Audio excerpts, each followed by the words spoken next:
ಗೆಳೆಯರೇ, ನಮ್ಮ ಲಾಯಕ್ಸ್ ಪ್ರಸ್ತುತಪಡಿಸುತ್ತಿರುವ ಕನ್ನಡದಲ್ಲಿದ್ದ ಹಿಂದೂ ವಿಶ್ಲೇಷಣೆಗೆ ಸ್ವಾಗತ. ಇವತ್ತು ನಾವು ಮೇ 4, 2023 ಹಿಂದೂ ವಿಶ್ಲೇಷಣೆಯನ್ನು ನೋಡಲಿದ್ದೇವೆ. ಇವತ್ತಿನ ಸುದ್ದಿ ವಿಶ್ಲೇಷಣೆಗೂ ಮುಂಚೆ ಇರುವಂತಹ ಅನೌನ್ಸ್ಮೆಂಟ್ ಅಂದರೆ 2023 ಪ್ರಿಲಿಮಿನರಿ ಎಕ್ಸಾಮಿನೇಷನ್ಗೋಸ್ಕರ ಮಾಕ್ ಟೆಸ್ಟ್ಗಳನ್ನು ಕಂಡಕ್ಟ್ ಮಾಡ್ತಾ ಇದ್ದಾರೆ. ಇದು ಆಲ್ರೆಡಿ 1ನೇ ಮಾಕ್ ಟೆಸ್ಟನ್ನು ಏಪ್ರಿಲ್ 30ನೇ ತಾರೀಕಿನಂದು ಕಂಡಕ್ಟ್ ಮಾಡಿದ್ದಾರೆ. 14 ಮೇ ತಾರೀಕಿನಂದು ನಿಮಗೆ 2ನೇ ಮಾಕ್ ಟೆಸ್ಟನ್ನು ಕಂಡಕ್ಟ್ ಮಾಡಲಾಗುತ್ತೆ. ಸೊ ರಿಜಿಸ್ಟ್ರೇಷನ್ಗೋಸ್ಕರ QR ಕೋಡನ್ನು ಸ್ಕ್ಯಾನ್ ಮಾಡೋದ್ರ ಮುಖಾಂತರ ರಿಜಿಸ್ಟ್ರೇಷನನ್ನು ಮಾಡ್ಕೋಬಹುದು ಅಥವಾ ಇಲ್ಲಿರುವಂತಹ ನಂಬರ್ಗೆ ಕಾಲ್ ಮಾಡಿ ಹೆಚ್ಚಿನ ಮಾಹಿತಿಯನ್ನು ಪಡೆದುಕೊಳ್ಬೋದು. ಇವತ್ತಿನ ಮೊದಲನೇ ಆರ್ಟಿಕಲ್ ಯಾವ ರೀತಿಯಾಗಿದೆ? ಪ್ರೆಸ್ ಫ್ರೀಡಮ್ ಇಂಡೆಕ್ಸನ್ನು ರಿಲೀಸ್ ಮಾಡಿದ್ದಾರೆ. ಈ ಹಂತದಲ್ಲಿ ಭಾರತದ ಒಂದು ರ್ಯಾಂಕಿಂಗನ್ನು ಕನ್ಸಿಡರ್ ಮಾಡಿದರೆ 180 ಕಂಟ್ರಿಗಳಲ್ಲಿ ಒಟ್ಟಾರೆಯಾಗಿ ಭಾರತದ ಒಂದು ರ್ಯಾಂಕಿಂಗ್ 161ಕ್ಕಿದೆ. ಸೊ ಈ ಒಂದು ರ್ಯಾಂಕಿಂಗನ್ನು ಕೊಡುವಾಗ ಯಾವ ರೀತಿಯಂಥ ಪ್ಯಾರಾಮೀಟರ್ಸ್ಗಳನ್ನು ಜನರಲಿ ಕನ್ಸಿಡರ್ ಮಾಡ್ತಾರೆ ಹಾಗೂ ಯಾರು ಈ ಒಂದು ರ್ಯಾಂಕಿಂಗನ್ನು ರಿಲೀಸ್ ಮಾಡ್ತಾರೆ, ಭಾರತದಲ್ಲಿ ಪ್ರೆಸ್ ಫ್ರೀಡಮ್ಗೆ ಸಂಬಂಧಪಟ್ಟಂತೆ ಇರುವಂತಹ ರೂಲ್ಸ್ ಆ್ಯಂಡ್ ರೆಗ್ಯುಲೇಷನ್ಸ್ಗಳಾಗಿರ್ಬೋದು, ಏನಾದರೂ ಸುಪ್ರೀಂ ಕೋರ್ಟ್ ಸಂಬಂಧಪಟ್ಟಂತಹ ಜಡ್ಜ್ಮೆಂಟ್ಗಳಾಗಿರ್ಬೋದು, ಈ ಎಲ್ಲ ಪಾಯಿಂಟ್ಸ್ಗಳನ್ನು ನಾವು ಕನೆಕ್ಟ್ ಮಾಡ್ಕೊಳ್ಳಿಕ್ಕೆ ಟ್ರೈ ಮಾಡೋಣ. ಸೊ ಮೊದಲೇದಾಗಿ ಪ್ರೆಸ್ ಫ್ರೀಡಮ್ ಇಂಡೆಕ್ಸನ್ನು ಯಾರು ರಿಲೀಸ್ ಮಾಡ್ತಾರೆ? ಆ್ಯನ್ಯುವಲ್ ಬೇಸಿಸ್ ಮೇಲೆ ಈ ಒಂದು ರಿಪೋರ್ಟನ್ನು ನಾವು ಕಾಣ್ಬೋದು. 2002ರಿಂದ ಈ ಒಂದು ರಿಪೋರ್ಟನ್ನು ರಿಲೀಸ್ ಮಾಡಲಿಕ್ಕೆ ಸ್ಟಾರ್ಟ್ ಮಾಡಿದ್ದಾರೆ. ಈ ಗ್ಲೋಬಲ್ ರ್ಯಾಂಕಿಂಗನ್ನು ಯಾರು ಪಬ್ಲಿಷ್ ಮಾಡ್ತಾರೆ? Reporters Without borders. ಇದೊಂದು NGO, ನಾನ್ ಗೌರ್ಮೆಂಟ್ ಆರ್ಗನೈಜೇಷನ್. ಸೊ ಇದು ಪ್ರೀವಿಯಸ್ ಇಯರಲ್ಲಿ ಪರ್ಟಿಕ್ಯುಲರ್ ಕಂಟ್ರಿಯಲ್ಲಿ ಯಾವ ರೀತಿಯಾಗಿ ಇವತ್ತು ಪ್ರೆಸ್ ಫ್ರೀಡಮ್ ಇದೆ, ಈ ಎಲ್ಲ ರೆಕಾರ್ಡ್ಸ್ಗಳನ್ನು ಅಸೆಸ್ ಮಾಡೋದ್ರ ಮುಖಾಂತರ ಈ ಆರ್ಗನೈಜೇಷನ್ ಏನು ಮಾಡುತ್ತೆ, ಒಂದು ರಿಪೋರ್ಟನ್ನು ರಿಲೀಸ್ ಮಾಡುತ್ತೆ. ಸೊ ಇಲ್ಲಿ ಒಂದು ಕಂಟ್ರಿನಲ್ಲಿ ಯಾವ ರೀತಿಯಾಗಿ ಫ್ರೀಡಮ್ ಇದೆ, ಅದರಲ್ಲೂ ಜರ್ನಲಿಸ್ಟ್ಗೆ ಸಂಬಂಧಪಟ್ಟಂತೆ ಇರತಕ್ಕಂಥ ಸ್ವಾತಂತ್ರ್ಯತೆ ಆಗಿರ್ಬೋದು ಅಥವಾ ನ್ಯೂಸ್ ಆರ್ಗನೈಜೇಷನ್ಗೆ ಯಾವ ರೀತಿಯಾದಂಥ ಫ್ರೀಡಮ್ ಇದೆ ಆಗಿರ್ಬೋದು, ಮತ್ತು ಇಲ್ಲಿ ನೈಟಿಜನ್ಸ್ ಅಂತ ಕೊಟ್ಟಿದ್ದಾರೆ. ಇಂಟರ್ನೆಟ್ಟನ್ನು ಎಕ್ಸೆಸ್ ಮಾಡ್ತಕ್ಕಂಥ ಸಂದರ್ಭದಲ್ಲಿ ಎಷ್ಟೊಂದು ಫ್ರೀಡಮನ್ನು ಕಂಟ್ರಿನಲ್ಲಿ ಪ್ರೊವೈಡ್ ಮಾಡ್ತಾ ಇದ್ದಾರೆ ಅನ್ನುವಂಥದ್ದಾಗಲಿ, ಅಥಾರಿಟೀಸ್ಗಳು ಯಾವ ರೀತಿಯಾಗಿ ಫ್ರೀಡಮನ್ನು ರೆಸ್ಪೆಕ್ಟ್ ಮಾಡ್ತಾ ಇದ್ದಾರೆ, ಈ ಎಲ್ಲ ಕನ್ಸಿಡ್ರೇಷನ್ ಮಾಡ್ತಾ ಗ್ಲೋಬಲ್ ಲೆವೆಲಲ್ಲಿ ಆ್ಯನ್ಯುವಲ್ ರ್ಯಾಂಕಿಂಗನ್ನು ರಿಪೋರ್ಟರ್ಸ್ ವಿತೌಟ್ ಬಾರ್ಡರ್ ಅನ್ನುವಂಥ NGO ಅಥವಾ ಆರ್ಗನೈಜೇಷನ್ ರಿಲೀಸ್ ಮಾಡುತ್ತೆ. ಇಲ್ಲಿ ಯಾವುದೇ ರೀತಿಯಾಗಿ ಜರ್ನಲಿಸಮ್ ಕ್ವಾಲಿಟಿ ಬಗ್ಗೆ ಡಿಸ್ಕಷನನ್ನು ಮಾಡೋದಿಲ್ಲ ಅಥವಾ ಕನ್ಸಿಡ್ರೇಷನನ್ನು ತೆಗೆದುಕೊಳ್ಳೋದಿಲ್ಲ ಹಾಗೂ ಹ್ಯೂಮನ್ ರೈಟ್ಸ್ ವೈಲೇಷನ್ಗೂ ಸಂಬಂಧಪಟ್ಟಂತೆ ಇನ್ ಜನರಲ್ ಆಗಿ ಕನ್ಸಿಡ್ರೇಷನ್ ಮಾಡೋದಿಲ್ಲ ಅನ್ನುವಂಥದ್ದಾಗಿಯೂ ಸಹ ನಾವಿಲ್ಲಿ ಕನ್ಸಿಡರ್ ಮಾಡ್ಬೋದು. ಕೇವಲ ಈ ಒಂದು ಪ್ರೆಸ್ಗೆ ಸಂಬಂಧಪಟ್ಟಂಥ ಫ್ರೀಡಮ್ ಯಾವ ರೀತಿಯಾಗಿದೆ, ಆರ್ಗನೈಜೇಷನ್ಗೆ ಯಾವ ರೀತಿಯಾದಂಥ ಫ್ರೀಡಮನ್ನು ಪ್ರೊವೈಡ್ ಮಾಡ್ತಾ ಇದ್ದಾರೆ ಅನ್ನುವಂಥ ಡೇಟಾವನ್ನು ಇದು ಕನೆಕ್ಟ್ ಮಾಡಲಿಕ್ಕೆ ಟ್ರೈ ಮಾಡುತ್ತೆ. ಸೊ ಇಲ್ಲಿ ಪ್ರೆಸೆಂಟ್ ಕಂಡೀಷನಲ್ಲಿ ಇರುವಂಥ ಒಂದು ರ್ಯಾಂಕಿಂಗನ್ನು ನೋಡಿದರೆ ಭಾರತ 161ನೇ ಸ್ಥಾನವನ್ನು ಹೊಂದಿದೆ ಅಂತ ನಾವು ಇದು ಆಲ್ರೆಡಿ ನೋಡಿದ್ವಿ. ಇನ್ನು ನೇಬರಿಂಗ್ ಕಂಟ್ರೀಸಲ್ಲಿ, ಅದರಲ್ಲೂ ಪಾಕಿಸ್ತಾನ ಮತ್ತು ಶ್ರೀಲಂಕಾದ ಒಂದು ಕಂಪ್ಯಾರಿಸನನ್ನು ಸಹ ಇಲ್ಲಿ ಕಾಣ್ಬೋದು. ಪಾಕಿಸ್ತಾನ ಪ್ರೆಸೆಂಟ್ ಕಂಡೀಷನಲ್ಲಿ 150ನೇ ರ್ಯಾಂಕಿಂಗನ್ನು ಹೊಂದಿದೆ. ಪ್ರೀವಿಯಸ್ ಇಯರಲ್ಲಿ ಭಾರತ 150ನೇ ರ್ಯಾಂಕಿಂಗನ್ನು ಹೊಂದಿರುವಂಥದ್ದು. ಪ್ರೀವಿಯಸ್ ಇಯರಲ್ಲಿ ಪಾಕಿಸ್ತಾನ 157ನೇ ಸ್ಥಾನದಲ್ಲಿತ್ತು. ಈ ವರ್ಷ ಇಂಪ್ರೂವೈಸ್ ಆಗಿದೆ ಅನ್ನುವಂಥದ್ದಾಗಿ ಕಾಣ್ಬೋದು.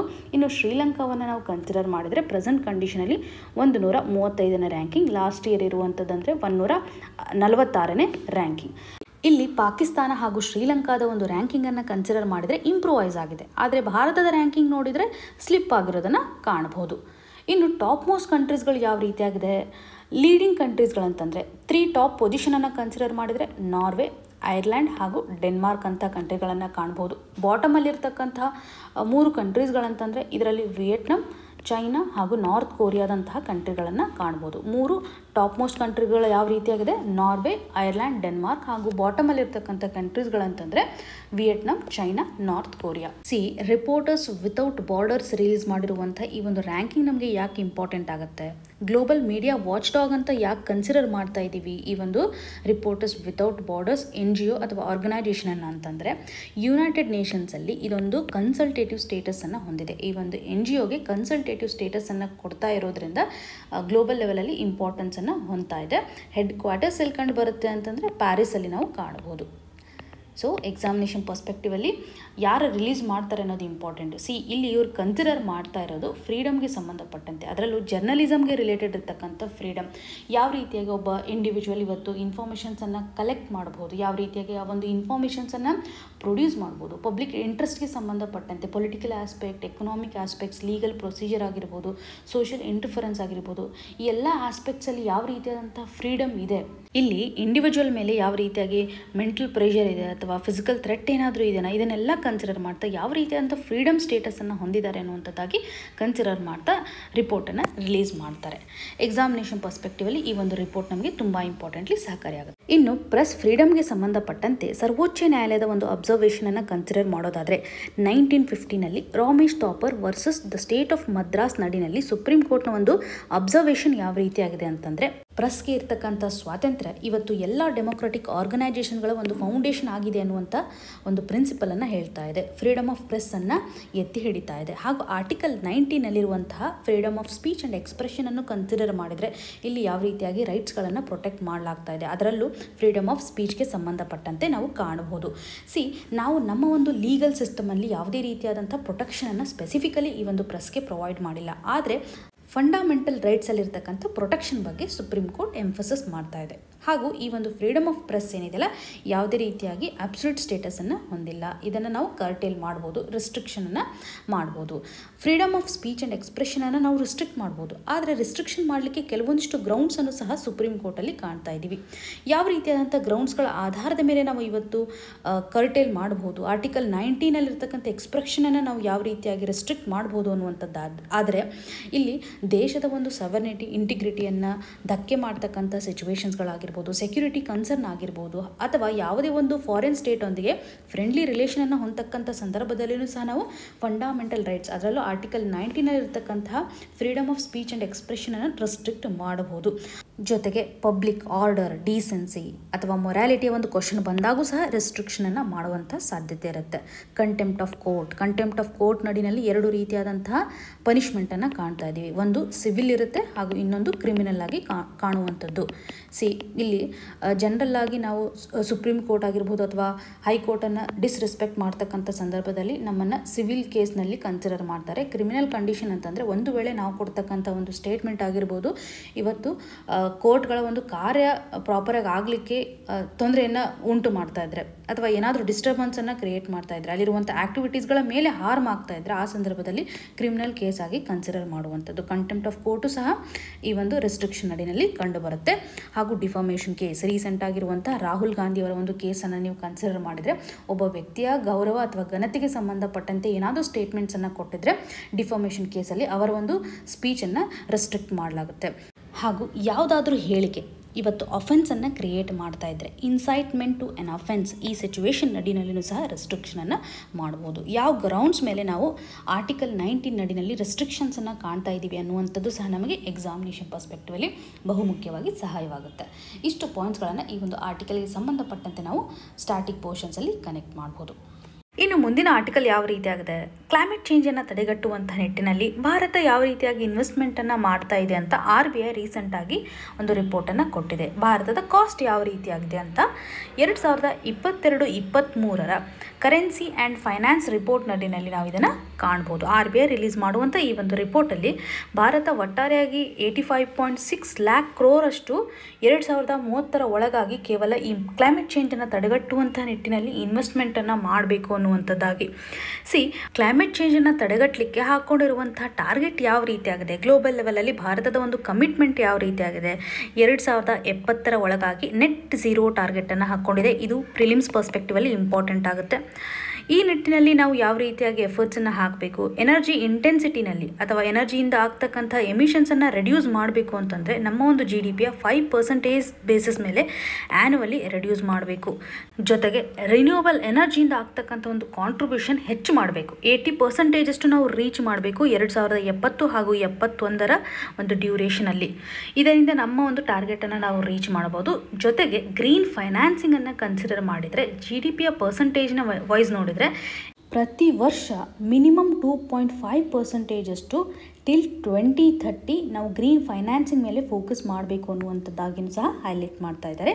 ಹಾಗೂ ಇನ್ಫ್ರಾಸ್ಟ್ರಕ್ಚರ್ ಗ್ಯಾಪನ್ನು ರೆಡ್ಯೂಸ್ ಮಾಡಬೇಕು. ಯಾವ ಆ್ಯಕ್ಟಿವಿಟೀಸ್ಗಳು ಇವತ್ತು ಕ್ಲೈಮೇಟ್ ಇವೆಂಟ್ಗೆ ಕಾಂಟ್ರಿಬ್ಯೂಷನನ್ನು ಮಾಡ್ತಾ ಇದ್ದಾವೆ, ಇಲ್ಲಿ ನಾವು ರಿಸೋರ್ಸಸ್ಗಳನ್ನು ರೀಅಲೋಕೇಶನ್ ಮಾಡೋದ್ರ ಮುಖಾಂತರ ಪ್ರಾಪರ್ ಆಗಿರುವಂಥ ಒಂದು ಡಿಸ್ಟ್ರಿಬ್ಯೂಷನ್ ಮಾಡೋದ್ರಿಂದ ನಾವು ಕ್ಲೈಮೇಟ್ ಚೇಂಜನ್ನು ತಡೆಗಟ್ಟಬಹುದು ಅನ್ನುವಂಥ ಒಂದು ರಿಪೋರ್ಟನ್ನು ಸಹ ಇಲ್ಲಿ ಎಂಫಸಿಸ್ ಮಾಡ್ತಾ ಇದ್ದಾರೆ. ಈ ಎಲ್ಲ ಕಾಂಟ್ರಿಬ್ಯೂಷನ್ನ ಮುಖಾಂತರ ನೆಟ್ ಝೀರೋ ಟಾರ್ಗೆಟನ್ನು ರೀಚ್ ಮಾಡ್ಬೋದು ಅನ್ನುವಂಥ ಹೈಲೈಟನ್ನು ಕಾಣ್ಬೋದು. GS ಪೇಪರ್ 3 ನಡಿನಲ್ಲಿ ಎನ್ವಿರಾನ್ಮೆಂಟ್ ಸೆಕ್ಷನ್ಗೆ ಸಂಬಂಧಪಟ್ಟಂತೆ ಕ್ಲೈಮೇಟ್ ಚೇಂಜಲ್ಲಿ ಈ ಒಂದು ಟಾಪಿಕನ್ನು ಕನೆಕ್ಟ್ ಮಾಡ್ಕೋಬೋದು. ಇನ್ನು ಮುಂದಿನ ಆರ್ಟಿಕಲ್ ಯಾವ ರೀತಿ ಆಗಿದೆ, ಆರ್ಗನ್ ಡೊನೇಷನ್ಗೆ ಸಂಬಂಧಪಟ್ಟಂತೆ ಒಂದು ಪ್ರಾಪರ್ ಆಗಿರುವಂತಹ ಮ್ಯಾನ್ಯುವಲನ್ನು ಸರ್ಕಾರ ರಿಲೀಸ್ ಮಾಡುತ್ತೆ ಅನ್ನುವಂಥದ್ದಾಗಿ ಹೇಳ್ತಾ ಇದೆ. ಯಾರು ರೆಡಿ ಮಾಡ್ತಾ ಇದ್ದಾರೆ, national organ and tissue transplant organisation step by step basis ಮೇಲೆ ನಾವು ಯಾವ ರೀತಿಯಾಗಿ ಆರ್ಗನ್ ಡೊನೇಷನನ್ನು ಮಾಡಬೇಕು, ಇದಕ್ಕೆ ಸಂಬಂಧಪಟ್ಟಂತೆ ಟ್ರಾನ್ಸ್ಪ್ಲಾಂಟೇಷನ್ ಪ್ರೋಗ್ರಾಮ್ ಯಾವ ರೀತಿಯಾಗಿದೆ, ಒಂದು ಪ್ರಾಪರ್ ಆಗಿರುವಂಥ ಗೈಡ್ಲೈನ್, ಹಾಸ್ಪಿಟಲ್ಸ್ಗಳು ಯಾವ ರೀತಿಯಂಥ ಪ್ರೊಸೀಜರನ್ನು ಫಾಲೋ ಮಾಡಬೇಕು, ಯಾವ ರೀತಿಯಾಗಿ ಕೋಆರ್ಡಿನೇಷನನ್ನು ಮಾಡಬೇಕು ಅನ್ನುವಂಥ ನಿಟ್ಟಿನಲ್ಲಿ ಗೈಡ್ಲೈನ್ಸ್ಗಳನ್ನು ಅಥವಾ ಮ್ಯಾನ್ಯುವಲನ್ನು ರಿಲೀಸ್ ಮಾಡುತ್ತೆ ಅಂತ.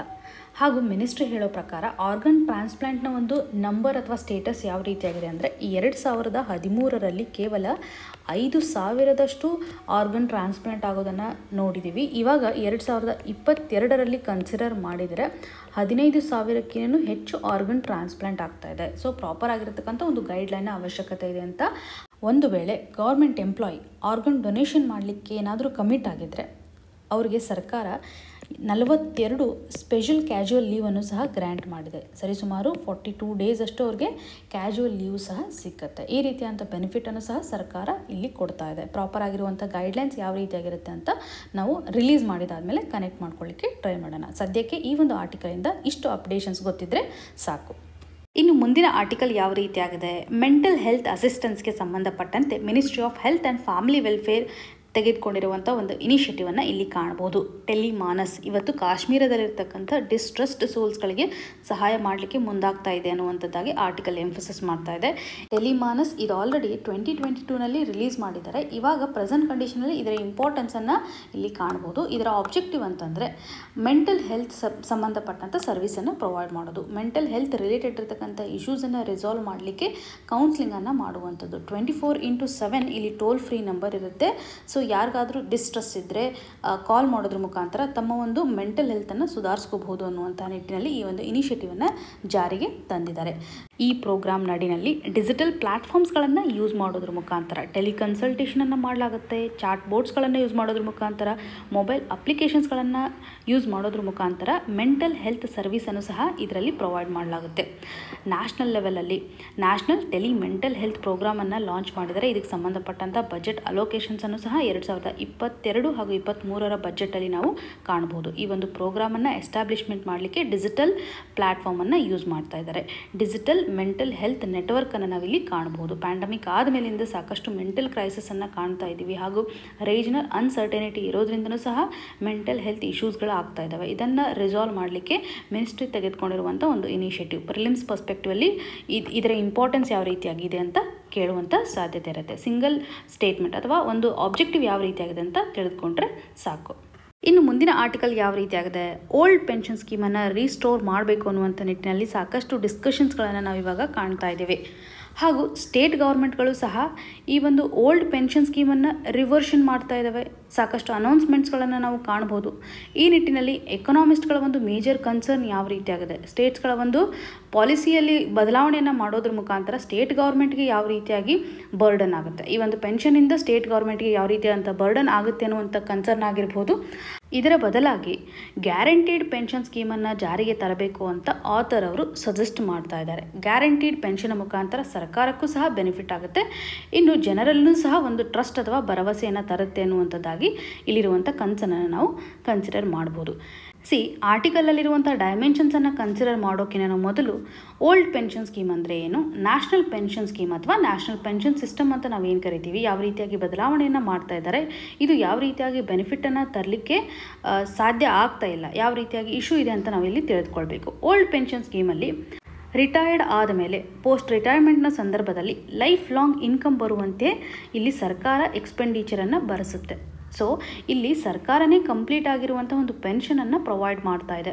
ರಿಟೈರ್ಡ್ ಆಗ್ತಕ್ಕಂಥ ಸಂದರ್ಭದಲ್ಲಿ ಲಾಸ್ಟ್ ಪೇಮೆಂಟ್ ಎಷ್ಟು ರಿಸೀವ್ ಮಾಡಿರ್ತಾರಲ್ಲ ಅದರ 50% ಮಂತ್ಲಿ ಬೇಸಿಸ್ ಮೇಲೆ ಪೆನ್ಷನನ್ನು ಕೊಡಲಾಗುತ್ತೆ. ಇದು old pension scheme. New pension ಸ್ಕೀಮಲ್ಲಿ ಯಾವ ರೀತಿಯಾಗಿ ಮಾಡಿದ್ದಾರೆ ಅಂತಂದರೆ ಇಲ್ಲಿ ಎಂಪ್ಲಾಯಿಗಳು ಸಹ ಕಾಂಟ್ರಿಬ್ಯೂಷನನ್ನು ಮಾಡುವಂಥದ್ದು. ಎಂಪ್ಲಾಯಿಗಳ ಕಾಂಟ್ರಿಬ್ಯೂಷನ್ ಇರುತ್ತೆ, ಸರ್ಕಾರದ ಒಂದು ಕಾಂಟ್ರಿಬ್ಯೂಷನು ಸಹ ಅವರು ಎಷ್ಟು ಪರ್ಸೆಂಟೇಜ್ ಮಾಡಿರ್ತಾರೆ ಅದರ ಆಧಾರದ ಮೇಲೆ ಮಾಡಲಾಗುತ್ತೆ. ಹಾಗೂ ಈ ಒಂದು ಕಾಂಟ್ರಿಬ್ಯೂಷನನ್ನು ನಾವು ಮತ್ತೆ ಇನ್ವೆಸ್ಟ್ಮೆಂಟ್ ಮಾಡ್ತಾ ಇದ್ದೀವಿ. ಇನ್ವೆಸ್ಟ್ಮೆಂಟ್ ಸ್ಕೀಮ್ಸ್ಗಳಲ್ಲಿ ಇದನ್ನು ಡೈವರ್ಟ್ ಮಾಡಲಾಗುತ್ತೆ. ಪೆನ್ಷನ್ ಫಂಡ್ ಮ್ಯಾನೇಜರ್ಸ್ ಏನು ಮಾಡ್ತಾರೆ, ಇದನ್ನು ಇನ್ವೆಸ್ಟ್ಮೆಂಟಲ್ಲಿ ಯೂಸ್ ಮಾಡ್ತಾರೆ. ಈ ಒಂದು ಇನ್ವೆಸ್ಟ್ಮೆಂಟ್ನ ಮುಖಾಂತರ ಎಷ್ಟು ಆದಾಯ ಬರುತ್ತಲ್ಲ ಅದನ್ನು ಸಹ ಇವತ್ತು ಎಂಪ್ಲಾಯಿಗಳೊಂದಿಗೆ ಶೇರ್ ಮಾಡಲಾಗುತ್ತೆ. ರಿಟೈರ್ಡ್ ಆಗ್ತಕ್ಕಂಥ ಸಂದರ್ಭದಲ್ಲಿ ಅವರ ಒಂದು ಫಂಡಿಂದ ಬರುವಂಥ ಇನ್ಕಮ್ ಆಗಿರ್ಬೋದು, ಅವರು ಯಾವ ರೀತಿಯಂಥ ಕಾಂಟ್ರಿಬ್ಯೂಷನ್ ಮಾಡಿದ್ದಾರೆ ಅದರ ಆಧಾರದ ಮೇಲೆ 60% ಕಾರ್ಪಸನ್ನು ಒಂದೇ ಇನ್ಸ್ಟಾಲ್ಮೆಂಟಲ್ಲಿ ಕೊಡಲಾಗುತ್ತೆ. ಇದು ಯಾವುದೇ ರೀತಿಯಾಗಿ ಟ್ಯಾಕ್ಸ್ನ ಒಂದು ಲಿಮಿಟಲ್ಲಿ ಬರೋದಿಲ್ಲ. ಟ್ಯಾಕ್ಸ್ ಫ್ರೀ ಆಗಿರ್ತಕ್ಕಂಥ ಅಮೌಂಟನ್ನು 60% ನಾವಿಲ್ಲಿ ಕಾಣ್ಬೋದು. ಇನ್ನು 40% ಏನಿರುತ್ತಲ್ಲ ಇದನ್ನು ಅಗೇನ್ ಇನ್ಸ್ಟಾಲ್ಮೆಂಟ್ ಆಧಾರದ ಮೇಲೆ, ಆ್ಯನ್ಯುಯಿಟಿ ಆಧಾರದ ಮೇಲೆ 40% ಕೊಡಲಾಗುತ್ತೆ. ಇಯರ್ಲಿ ಬೇಸಿಸ್ ಮೇಲೆ ಕೊಡ್ತಾರೆ. ಇದಕ್ಕೆ ಟ್ಯಾಕ್ಸನ್ನು ಹಾಕಲಾಗುತ್ತೆ. ಸೊ ಇದು ನ್ಯೂ ಪೆನ್ಷನ್ ಸ್ಕೀಮಲ್ಲಿರ್ತಕ್ಕಂತಹ ಬದಲಾವಣೆ.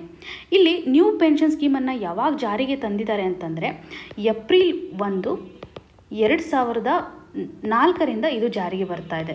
ಏಪ್ರಿಲ್ 1ನೇ ತಾರೀಕು 2004 ಈ ಒಂದು ನ್ಯೂ ಪೆನ್ಷನ್. ಇದಾದ ಮೇಲೆ ಯಾವ್ಯಾವ ರಿಕ್ರೂಟ್ಮೆಂಟ್ ಆಗಿದಾವಲ್ಲ ಅವರೆಲ್ಲನೂ ಸಹ ಜಾಯ್ನ್ ಆಗಿರ್ತಕ್ಕಂಥ ಎಲ್ಲ ಎಂಪ್ಲಾಯಿಗಳು ಇವತ್ತು ನ್ಯಾಷನಲ್ ಪೆನ್ಷನ್ ಸ್ಕೀಮಲ್ಲಿ ಬರ್ತಾರೆ. 2004 ಏಪ್ರಿಲ್ 1 ಆದಮೇಲೆ ಯಾರು ಅಪಾಯಿಂಟ್ ಆಗಿರ್ತಾರಲ್ಲ ಪಬ್ಲಿಕ್ ಆಫೀಸಲ್ಲಿ, ಅವರು ಹೊಸ ಸ್ಕೀಮ್ ನಡಿನಲ್ಲಿ ಬರ್ತಾರೆ. ರೀಸೆಂಟಾಗಿ ಸೆಂಟ್ರಲ್ ಗೌರ್ಮೆಂಟ್ ಒಂದು ನೋಟಿಫಿಕೇಷನ್ ಆಧಾರದ ಮೇಲೆ ಯಾವ ಪಬ್ಲಿಕ್ ಆಫೀಸ್ ಇವತ್ತು ಗೆಜೆಟ್ ಆಗಿರ್ಬೋದು ಅಥವಾ ಸಮ್ ಆಫೀಸಸ್ಗೆ ಸಂಬಂಧಿಸಿದಂಥ ನೋಟಿಫಿಕೇಷನ್ 2004 ಒಳಗಾಗಿರುತ್ತೆ. ಆದರೆ ಅವರ ಅಪಾಯಿಂಟ್ಮೆಂಟ್ 2004 ಏಪ್ರಿಲ್ 1 ಆದಮೇಲೆ ಆಗಿರುತ್ತಲ್ಲ, ಅವರು ಓಲ್ಡ್ ಪೆನ್ಷನ್ ಸ್ಕೀಮ್ಗೆ ಮೈಗ್ರೇಟ್ ಆಗಬಹುದು ಅನ್ನುವಂಥ ಒಂದು ಆಪ್ಷನನ್ನು ಸಹ ರೀಸೆಂಟಾಗಿ ಅನೌನ್ಸ್ ಮಾಡಿದ್ದಾರೆ. ಹಾಗೂ ಮಿಲಿಟರಿ ರಿಲೇಟೆಡ್ ಇರತಕ್ಕಂಥ ಆಫೀಸ್ ಆಗಿರ್ಬೋದು, ಪ್ಯಾರಾಮಿಲಿಟರಿಗೆ ಸಂಬಂಧಪಟ್ಟಂತೆಯೂ ಸಹ ಓಲ್ಡ್ ಪೆನ್ಷನ್ ಸ್ಕೀಮ್ಗೆ ಮೈಗ್ರೇಟ್ ಆಗಲಿಕ್ಕೆ ಆಪ್ಷನ್ಸ್ ಇದ್ದಾವೆ ಅನ್ನುವಂಥದ್ದಾಗಿ ನಾವು ಕಾಣ್ಬೋದು.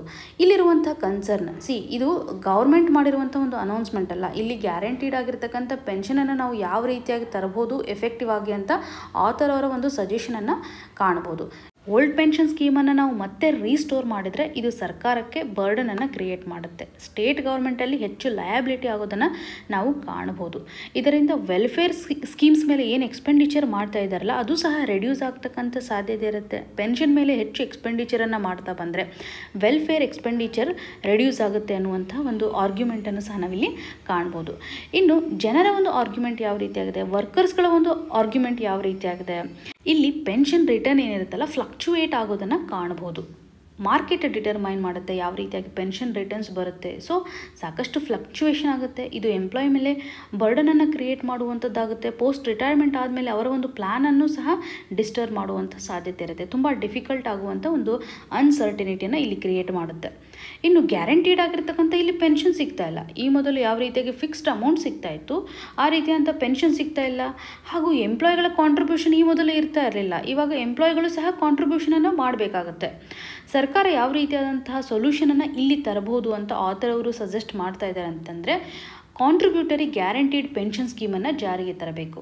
ಸೊ ಈ ಒಂದು ಪೆನ್ಷನ್ ಅಡಿನಲ್ಲಿ ಸರ್ಕಾರನೂ ಸಹ ಕಾಂಟ್ರಿಬ್ಯೂಷನನ್ನು ಮಾಡಬೇಕಾಗತ್ತೆ. ಒಂದು ವೇಳೆ ಇವತ್ತು ಇನ್ಫ್ಲೇಷನ್ನ ಒಂದು ಇನ್ಫ್ಲುಯೆನ್ಸ್ ಆಗಿರ್ಬೋದು ಅಥವಾ ಮಾರ್ಕೆಟ್ನ ಒಂದು ಇನ್ಫ್ಲುಯೆನ್ಸ್ ಆಗಿರ್ಬೋದು, ಯಾವುದೇ ರೀತಿಯಂಥ ಫ್ಲಕ್ಚುಯೇಷನ್ ಆದ್ರೂ ಸಹ ಇಲ್ಲಿ ಪ್ರಾಪರಾಗಿ 50% ಎಂಪ್ಲಾಯಿಗೆ ಪೆನ್ಷನ್ ಬರುವಂತೆ ಸರ್ಕಾರ ರಿಮೈನಿಂಗ್ ಪರ್ಸೆಂಟೇಜ್ ಏನಿರುತ್ತಲ್ಲ, ಎಲ್ಲಿ ಲಾಸ್ ಆಗಿರುತ್ತಲ್ಲ ಅದನ್ನು ಅಡ್ಜಸ್ಟ್ ಮಾಡ್ತಾ ಇವತ್ತು ವರ್ಕರ್ಸ್ಗಳಿಗೆ ಪ್ರೊವೈಡ್ ಮಾಡಬೇಕು ಅನ್ನುವಂಥದ್ದಾಗಲಿ ಯಾವ ರೀತಿಯಾದಂಥ ಡಿಫರೆನ್ಸ್ ಇರುತ್ತೆ. ಸೊ ಗ್ಯಾರಂಟೀಡ್ ಮಾಡಿರ್ತಕ್ಕಂಥ ಪೆನ್ಷನ್ ಇವತ್ತು ಏನಾದರೂ ಮಾರ್ಕೆಟಿಂದ ಫ್ಲಕ್ಚುಯೇಷನ್ ಆದಾಗ ಆ ಸಂದರ್ಭದಲ್ಲಿ ಫ್ಲಕ್ಚುಯೇಟ್ ಆಗಿರುವಂತಹ ಒಂದು ಡಿಫ್ರೆನ್ಸನ್ನು ಸರ್ಕಾರ ಕೊಡಬೇಕು ಅನ್ನುವಂಥ ಒಂದು ಸಜೆಷನನ್ನು ಈ ಒಂದು ಆರ್ಟಿಕಲ್ನ ಮುಖಾಂತರ ನಾವು ಕಾಣ್ಬೋದು. ಅಂದರೆ ಇಲ್ಲಿರುವಂಥ ಬರ್ಡನನ್ನು ಕೇವಲ ಎಂಪ್ಲಾಯಿಗಳು ಮಾತ್ರ ಹೊಂದೋದಲ್ಲ, ಇಲ್ಲಿ ಸರ್ಕಾರನೂ ಸಹ ಈ ಒಂದು ಬರ್ಡನನ್ನು ಕ್ರಿಯೇಟ್ ಮಾಡಬೇಕು. ಇದರಿಂದ ಸರ್ಕಾರಕ್ಕೂ ಸಹ ಸಹಕಾರಿಯಾಗುತ್ತೆ ಹಾಗೂ ಎಂಪ್ಲಾಯಿಗಳಿಗೂ ಸಹ ಸಹಕಾರಿಯಾಗುತ್ತೆ. ಅವ್ರಿಗೂ ಸಹ ಟ್ರಸ್ಟ್ ಬಿಲ್ಡ್ ಆಗುತ್ತೆ. ಅನ್ಸರ್ಟನಿಟಿ ಬಗ್ಗೆ ವರೀಸ್ ಇರೋದಿಲ್ಲ ಅನ್ನುವಂಥ ಒಂದು ಸಜೆಷನನ್ನು ಇಲ್ಲಿ ಮೆನ್ಷನ್ ಮಾಡ್ತಾ ಇದ್ದಾರೆ. ಎಕ್ಸಾಮಿನೇಷನ್ ಪರ್ಸ್ಪೆಕ್ಟಿವಲ್ಲಿ ಅದರಲ್ಲೂ ಮೇನ್ಸಲ್ಲಿ ನಾವು ಕನ್ಸಿಡರ್ ಮಾಡೋದಾದರೆ ಸರ್ಕಾರದ ಆರ್ಥಿಕ ಸ್ಥಿತಿಗತಿಗಳಿಗೆ ಯಾವ ರೀತಿಯಾಗಿ ಈ ಒಂದು ಸ್ಕೀಮ್ ಇಂಪ್ಯಾಕ್ಟ್ ಆಗುತ್ತೆ ಅನ್ನುವಂಥ ಡೈಮೆನ್ಷನ್ಸ್ಗಳನ್ನು ಕನೆಕ್ಟ್ ಮಾಡಬೇಕಾಗುತ್ತೆ. ಹಾಗೂ ಈ ಒಂದು ನ್ಯೂ ಪೆನ್ಷನ್ ಸ್ಕೀಮ್ನಿಂದಾಗಿ, ನ್ಯಾಷನಲ್ ಪೆನ್ಷನ್ ಸ್ಕೀಮ್ನಿಂದಾಗಿ ಇವತ್ತು ವರ್ಕರ್ ಮೇಲೂ ಸಹ ಯಾವ ರೀತಿಯಾದಂಥ ಇಂಪ್ಯಾಕ್ಟ್ ಆಗ್ತಾ ಇದೆ ಅನ್ನುವಂಥ ಪಾಯಿಂಟ್ಸ್ಗಳನ್ನು ಕನೆಕ್ಟ್ ಮಾಡೋದು ಹಾಗೂ ಯಾವ ರೀತಿಯಾದಂಥ ಸೊಲ್ಯೂಷನನ್ನು ನಾವಿಲ್ಲಿ ತರಬಹುದು ಅನ್ನುವಂಥ ಡೈಮೆನ್ಷನ್ಸನ್ನು ನಾವು ಕನೆಕ್ಟ್ ಮಾಡ್ಕೋಬೋದು. ಇನ್ನು ಪ್ರಿಲಿಮ್ಸಲ್ಲಿ ನಿಮಗೆ ಡೈರೆಕ್ಟಾಗಿ ಓಲ್ಡ್ ಪೆನ್ಷನ್ ಸ್ಕೀಮ್ ಹಾಗೂ ನ್ಯಾಷನಲ್ ಪೆನ್ಷನ್ ಸ್ಕೀಮ್ ಅಥವಾ ನ್ಯಾಷನಲ್ ಪೆನ್ಷನ್ ಸಿಸ್ಟಮಲ್ಲಿ ಇರ್ತಕ್ಕಂಥ ಡಿಫರೆನ್ಸನ್ನು ಕೇಳುವಂತಹ ಸಾಧ್ಯತೆ ಇರುತ್ತೆ. ಪ್ರಿಲಿಮ್ಸ್ಗೂ ಸಹ ಇಂಪಾರ್ಟೆಂಟ್ ಆಗುತ್ತೆ, ಮೇನ್ಸಲ್ಲೂ ಸಹ ಇಂಪಾರ್ಟೆಂಟ್ಲಿ ಈ ಒಂದು ಆರ್ಟಿಕಲಿಂದ ನಾವು ಪಾಯಿಂಟ್ಸನ್ನು ಕನೆಕ್ಟ್ ಮಾಡ್ಕೋಬೋದು. ಇನ್ನು ಮುಂದಿನ ಆರ್ಟಿಕಲ್ ಯಾವ ರೀತಿಯಾಗಿದೆ, ಆರ್ಟಿಫಿಷಿಯಲ್ ಇಂಟೆಲಿಜೆನ್ಸ್ಗೆ ಸಂಬಂಧಪಟ್ಟಂತೆ ಇಲ್ಲಿ ನಾವು ರೆಗ್ಯುಲೇಷನ್ಸನ್ನು ತರಬೇಕು, ಇದರಿಂದ ಆಗ್ತಕ್ಕಂಥ ಇಂಪ್ಯಾಕ್ಟನ್ನು ತಡೆಗಟ್ಟಬೇಕು ಅನ್ನುವಂಥ ನಿಟ್ಟಿನಲ್ಲಿ ಯುರೋಪಿಯನ್ ಯೂನಿಯನ್ ಒಂದು ಡ್ರಾಫ್ಟನ್ನು ಕ್ರಿಯೇಟ್ ಮಾಡಿದೆ, ಯಾವ ರೀತಿಯಾಗಿ ರೆಗ್ಯುಲೇಷನನ್ನು ಮಾಡಬೇಕು ಅಂತ. ಓಪನ್ ಆರ್ಟಿಫಿಷಿಯಲ್ ಇಂಟೆಲಿಜೆನ್ಸ್ ಆಗಿರ್ಬೋದು, ಚಾಟ್ GPT ಇವನ್ನೆಲ್ಲ ನಾವು ನೋಡ್ತಾ ಇದ್ದೀವಿ, ಹೆಚ್ಚು ಪಾಪ್ಯುಲಾರಿಟಿಯನ್ನು ಪಡಿತಾ ಇದ್ದಾವೆ. ಇದರಿಂದ ಇಂಪ್ಯಾಕ್ಟ್ ಆಗುವಂಥ ಸಾಧ್ಯತೆ ಇರುತ್ತೆ. ನಾವು ಸ್ಟಾರ್ಟಿಂಗಲ್ಲಿ ಯಾವ ರೀತಿಯಾಗಿ ರೆಗ್ಯುಲೇಷನ್ಸನ್ನು ಮಾಡಬೇಕು ಅನ್ನುವಂತಹ ನಿಟ್ಟಿನಲ್ಲಿ ಈ ಒಂದು ಆರ್ಟಿಕಲ್ ಎಂಫಸಿಸ್ ಮಾಡ್ತಾ ಇದೆ. ಇದರಲ್ಲಿರುವಂಥ ಅಪ್ರೋಚ್ ಯಾವ ರೀತಿಯಾಗಿದೆ ಅಂತ ಎಕ್ಸಾಮಿನೇಷನ್ ಪರ್ಸ್ಪೆಕ್ಟಿವ್ ಅಲ್ಲಿ ನಾವು ಕನ್ಸಿಡರ್ ಮಾಡಬಹುದು. GS paper 3 science and technology ಸೆಕ್ಷನಲ್ಲಿ ಟೆಕ್ನಾಲಜಿಯಿಂದ ಇರತಕ್ಕಂಥ ಅಪ್ಲಿಕೇಶನ್ಸ್ಗಳಾಗಿರ್ಬೋದು, ಇಶ್ಯೂಸ್ ರಿಲೇಟೆಡ್ ಟು ಟೆಕ್ನಾಲಜಿ ಟಾಪಿಕಲ್ಲಿ ಕನೆಕ್ಟ್ ಮಾಡ್ಬೋದು. ಸೊ ಮೊದಲು ಆರ್ಟಿಫಿಷಿಯಲ್ ಇಂಟೆಲಿಜೆನ್ಸನ್ನು ನಾವು ಕನ್ಸಿಡರ್ ಮಾಡ್ತಾ ಬಂದರೆ, ಈ ಒಂದು ಆರ್ಟಿಫಿಷಿಯಲ್ ಇಂಟೆಲಿಜೆನ್ಸ್ ಟೆಕ್ನಾಲಜಿ ಮುಖಾಂತರ ನಾವು ಸಾಕಷ್ಟು ಟಾಸ್ಕ್ಗಳನ್ನು ಫಿನಿಷ್ ಮಾಡ್ಬೋದು. ಫಾರ್ ಎಕ್ಸಾಂಪಲ್, ಇವಾಗ ಕಾರ್ ಡ್ರೈವ್ ಮಾಡಲಿಕ್ಕೆ ಇರ್ಬೋದು, ಅಥವಾ ಮ್ಯೂಸಿಕ್ಗಳನ್ನು ರೆಕಮೆಂಡೇಷನ್ ಮಾಡಲಿಕ್ಕೆ, ಕ್ಯಾನ್ಸರನ್ನು ಡಿಟೆಕ್ಟ್ ಮಾಡಲಿಕ್ಕೆ ಮೆಡಿಕಲ್ ಸೆಕ್ಟರಲ್ಲೂ ಸಹ ಸಾಕಷ್ಟು ಕಾಂಟ್ರಿಬ್ಯೂಷನ್ಸನ್ನು ಇದು ಮಾಡ್ತಾ ಇದೆ. ಇನ್ನು ವಾಯ್ಸ್ ಅಸಿಸ್ಟೆನ್ಸನ್ನು ಮಾಡಲಿಕ್ಕೂ ಸಹ ಸಾಕಷ್ಟು ಟಾಸ್ಕನ್ನು ಪರ್ಫಾರ್ಮ್ ಮಾಡಲಿಕ್ಕೆ ಈ ಒಂದು ಅಲ್ಗಾರಿದಮ್ ಸಹಕಾರಿ ಆಗ್ತಾ ಇದೆ. ಇದರಿಂದ ಇರುವಂಥ ನಾವು ಅಪ್ಲಿಕೇಶನ್ಸನ್ನು ಕಾಣಬಹುದು. ಈ ಒಂದು ಟೂಲ್ ಏನಿದೆಯಲ್ಲ, ಆರ್ಟಿಫಿಷಿಯಲ್ ಇಂಟೆಲಿಜೆನ್ಸ್ ಟೂಲ್ ಏನಿದೆಯಲ್ಲ, ಇದನ್ನು ನಾವು ಬ್ಲ್ಯಾಕ್ ಬಾಕ್ಸ್ ಅಂತ ಕನ್ಸಿಡರ್ ಮಾಡ್ತಾ ಇದ್ದೀವಿ. ಬ್ಲ್ಯಾಕ್ ಬಾಕ್ಸ್ ಅಂತಂದರೆ ಏನು? ಇವತ್ತು ಯಾರು ಈ ಒಂದು ಟೂಲನ್ನು ತಯಾರು ಮಾಡಿದ್ದಾರೆ, ಒಂದು ಪರ್ಟಿಕ್ಯುಲರ್ ಟಾಸ್ಕ್ಗೋಸ್ಕರ ನಾವು ಟೂಲನ್ನು ತಯಾರು ಮಾಡಿದ್ರು, ಈ ಒಂದು ಟೂಲ್ನ ಔಟ್ಪುಟ್ ಫ್ಯೂಚರ್ ಡೇಸಲ್ಲಿ ಯಾವ ರೀತಿಯಾಗಿರುತ್ತೆ, ಪರ್ಟಿಕ್ಯುಲರ್ಲಿ ಫ್ಯೂಚರಲ್ಲಿ ಯಾವ ರೀತಿಯಾಗಿ ಪರ್ಫಾರ್ಮೆನ್ಸನ್ನು ತೋರಿಸ್ಬೋದು ಅನ್ನುವಂಥದ್ರ ಬಗ್ಗೆ ಕಂಟ್ರೋಲ್ ಇಲ್ಲಿ ಯಾವುದೇ ರೀತಿಯಾಗಿಲ್ಲ, ಅಥವಾ ಪ್ರಾಪರ್ ಆಗಿರ್ತಕ್ಕಂಥ ಒಂದು ಎಕ್ಸ್ಪ್ಲನೇಷನ್ ಈ ಒಂದು ಟೂಲಲ್ಲಿ ಇಲ್ಲ ಅನ್ನುವಂಥದ್ದು. ಹಾಗಾಗಿ ಫ್ಯೂಚರ್ ಡೇಸಲ್ಲಿ ಇದರಿಂದ ಆಗುವಂಥ ಇಂಪ್ಯಾಕ್ಟನ್ನು ನಮಗೆ ಅಸೆಸ್ ಮಾಡಲಿಕ್ಕೆ ಆಗ್ತಾ ಇಲ್ಲ, ಎಕ್ಸ್ಪ್ಲೇನ್ ಮಾಡಲಿಕ್ಕೆ ಆಗ್ತಾ ಇಲ್ಲ. ಈ ನಿಟ್ಟಿನಲ್ಲಿ ಇದನ್ನು ಬ್ಲ್ಯಾಕ್ ಬಾಕ್ಸ್ ಅಂತ ನಾವು ಕನ್ಸಿಡರ್ ಮಾಡ್ಬೋದು.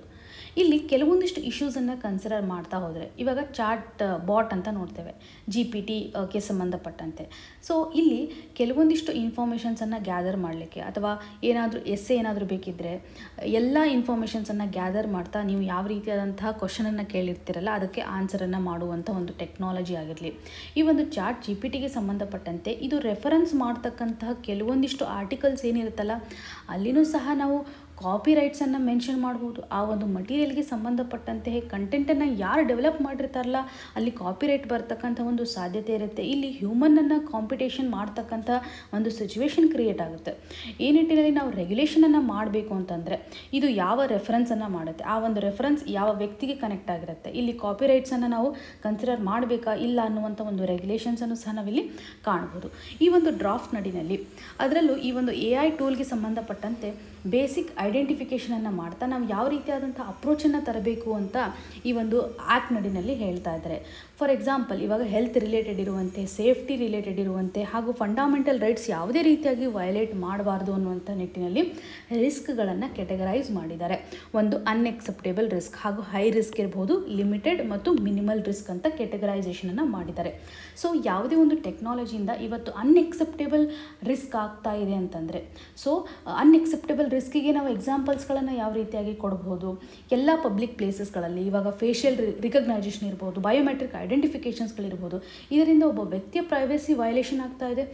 ಈ ಸಿಚುವೇಷನನ್ನು ಅನ್ಎಕ್ಸೆಪ್ಟೇಬಲ್ ಅಂತ ನಾವು ಕನ್ಸಿಡರ್ ಮಾಡೋದ್ರ ಮುಖಾಂತರ ಆ್ಯಕ್ಟಲ್ಲಿ ನಾವು ಈ ಟೆಕ್ನಾಲಜಿಯನ್ನು ಯೂಸ್ ಮಾಡಬಾರ್ದು ಅನ್ನುವಂಥ ಒಂದು ರೆಸ್ಟ್ರಿಕ್ಷನ್ಸನ್ನು ಅಥವಾ ಪ್ರೊಹಿಬಿಷನ್ಸನ್ನು ಹಾಕುವಂಥದ್ದು. ಈ ಒಂದು ಆ್ಯಕ್ಟ್ ಹೇಳೋ ಪ್ರಕಾರ ಕೆಲವೊಂದಿಷ್ಟು ಸಿಚುವೇಷನ್ಸ್ ಇವತ್ತು ಅನ್ಎಕ್ಸೆಪ್ಟೇಬಲ್ ಇದ್ದಾವೆ, ಅದರಲ್ಲೂ ರಿಸ್ಕ್ ಕೆಟಗರಿನಲ್ಲಿ ಹಾಕಿದಾಗ ಸೊ ಒಬ್ಬ ವ್ಯಕ್ತಿಯ ಫಂಡಮೆಂಟಲ್ ರೈಟ್ಸ್ ವಯಲೇಟ್ ಆಗಬಾರ್ದು ಅನ್ನುವಂಥ ನಿಟ್ಟಿನಲ್ಲಿ ಈ ಒಂದು ಡ್ರಾಫ್ಟ್ ಹೇಳ್ತಾ ಇದೆ. ಎಕ್ಸಾಮಿನೇಷನ್ ಪರ್ಸ್ಪೆಕ್ಟಿವಲ್ಲಿ ಅದರಲ್ಲೂ ಲಾ ಮೇಕರ್ಸ್ಗಳು ನಾವು ಯಾವ ರೀತಿಯಾಗಿ ಕಾಪಿ ರೈಟ್ಸ್ ಇಶ್ಯೂಸ್ಗಳನ್ನು ಅಡ್ರೆಸ್ ಮಾಡಬೇಕು. ಇವತ್ತು ಓಪನ್ ಆರ್ಟಿಫಿಷಿಯಲ್ ಇಂಟೆಲಿಜೆನ್ಸ್ ಆಗಿರ್ಬೋದು, ಅಂದರೆ ಚಾಟ್ GPT ಅಂತ ನಾವೇನು ನೋಡ್ತಾ ಇದ್ದೀವಿ, ಹಾಗೂ ಇಮೇಜ್ ಜನರೇಟರ್ ಆಗಿರತಕ್ಕಂಥ ಮಿಡ್ ಜರ್ನಿ, ಈ ಎಲ್ಲ ಟೂಲ್ಸ್ಗಳಲ್ಲೂ ಸಹ ನಾವು ಟೆಕ್ಸ್ಟನ್ನು ಯಾವ ರೀತಿಯಾಗಿ ಯೂಸ್ ಮಾಡ್ತಾ ಇದ್ದಾರೆ, ಹಾಗೂ ವಿಜುವಲ್ ಡೇಟಾವನ್ನು ಯಾವ ರೀತಿಯಾಗಿ ಯೂಸ್ ಮಾಡ್ತಾ ಇದ್ದಾರೆ ಇಂಟರ್ನೆಟ್ಟಲ್ಲಿ ಅಂತ ನೋಡ್ತಾ ಇದ್ದೀವಿ. ಕಾಪಿ ರೈಟ್ ಇರತಕ್ಕಂಥ ಮಟೀರಿಯಲ್ಸನ್ನು ನಾವು ಯಾವ ರೀತಿಯಾಗಿ ಕಂಟ್ರೋಲ್ ಮಾಡಬೇಕು ಅನ್ನುವಂಥದ್ದಾಗಿಯೂ ಸಹ ಈ ಒಂದು ಡ್ರಾಫ್ಟ್ ಹೈಲೈಟ್ ಮಾಡ್ತಾ ಇದೆ. ಮೊದಲನೇ ಹಂತದಲ್ಲಿ ಒಂದು ಇಂಡಿವಿಜುವಲ್ ಇರತಕ್ಕಂಥ ರೈಟ್ಸ್ ವೈಲೇಟ್ ಆಗಬಾರ್ದು ಅನ್ನುವಂಥ ಒಂದು ಕನ್ಸರ್ನ್, ಅನ್ಎಕ್ಸೆಪ್ಟಬಲ್ ಸಿಚುವೇಷನ್ಸನ್ನು ಈ ಒಂದು ಡ್ರಾಫ್ಟ್ ಹೇಳ್ತಾ ಇದೆ. ಜೊತೆಗೆ ಕಾಪಿ ರೈಟ್ ರಿಲೇಟೆಡ್ ಇರತಕ್ಕಂಥ ಇಶ್ಯೂಸ್ ಇಶ್ಯೂಸನ್ನು ಸಹ ಇಲ್ಲಿ ಅಡ್ರೆಸ್ ಮಾಡ್ತಾ ಇದೆ. ಎಕ್ಸಾಮಿನೇಷನ್ ಪರ್ಸ್ಪೆಕ್ಟಿವಲ್ಲಿ ಸೊ ಕೇವಲ ಈ ಒಂದು ಅಪ್ರೋಚ್ ಯಾವ ರೀತಿಯಾಗಿದೆ, ಸೊ ಎಲ್ಲಿ ನಾವು ರೆಸ್ಟ್ರಿಕ್ಷನ್ಸನ್ನು ಮಾಡಬೇಕು, ಯಾವ ರೀತಿಯಾಗಿ ಟೆಕ್ನಾಲಜಿಗಳಿಂದ ಆಗ್ತಕ್ಕಂಥ ಇಂಪ್ಯಾಕ್ಟನ್ನು ತಡೆಗಟ್ಟಬಹುದು ಅನ್ನುವಂಥ ಒಂದು ಡೈಮೆನ್ಷನ್ಸನ್ನು ಈ ಒಂದು ಆರ್ಟಿಕಲಿಂದ ಕನೆಕ್ಟ್ ಮಾಡಿಕೊಂಡ್ರೆ ಸಾಕು.